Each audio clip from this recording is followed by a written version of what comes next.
द्वापर युग जब अपनी चरम सीमा पर था, तब जारा नामक वनवासी वन में हिरण का शिकार कर रहा था। लेकिन उसके द्वारा छोड़ा गया बाण श्री कृष्ण के पैर पर लग जाता है और श्री कृष्ण अपना देह त्याग देते हैं। यह बात जब पांडवों को पता चलती है तो वे श्री कृष्ण का अंतिम संस्कार करने के लिए पहुंच जाते हैं।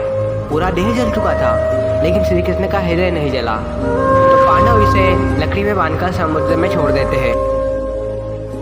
और दूसरी ओर विष्णु जी के परम भक्त राजा इंद्रद्युम्न, जो हरि के सिर पर एक छवि देखने के लिए व्याकुल थे, एक दिन राजा इंद्रद्युम्न को स्वप्न में साक्षात नारायण दर्शन देते हैं और कहते हैं, राजा इंद्रद्युम्न, कल तुम पुरी के तट पर जाना, वहाँ तुम्हें ब्रह्म पदार्थ के साथ एक लकड़ी मिलेगी।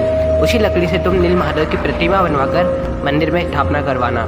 फिर अगले दिन राजा इंद्रद्युम्न वहाँ जाते हैं और ब्रह्म पदार्थ लकड़ी को महल ले आते हैं। उस लकड़ी से प्रतिमा बनवाने के लिए बहुत सारे मूर्तिकारों को बुलाया जाता है, पर लाख कोशिश के बाद भी कोई मूर्ति नहीं बना पा रहा था। इससे राजा परेशान हो जाते हैं। फिर वहाँ पे स्वामी विश्वकर्मा भगवान आते हैं और कहते हैं, मैं नीलमाधव की प्रतिमा 21 दिन में बना दूंगा, लेकिन मेरी एक शर्त है, मैं एक बंद कमरे में प्रतिमा बनाऊंगा।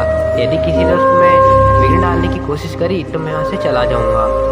फिर विश्वकर्मा स्वामी मूर्ति बनाने लगते हैं। अभी सिर्फ 15 दिन हुए थे, लेकिन राजा की पत्नी ने दरवाजा खोल दिया, जिस वजह से विश्वकर्मा स्वामी मूर्ति को अधूरी छोड़कर चले जाते हैं। उसके बाद में राजा और रानी को अफसोस होता है। फिर वहाँ से स्वयं नारायण दर्शन देते हैं और कहते हैं, राजा तुम ऐसी मूर्तियों की स्थापना करो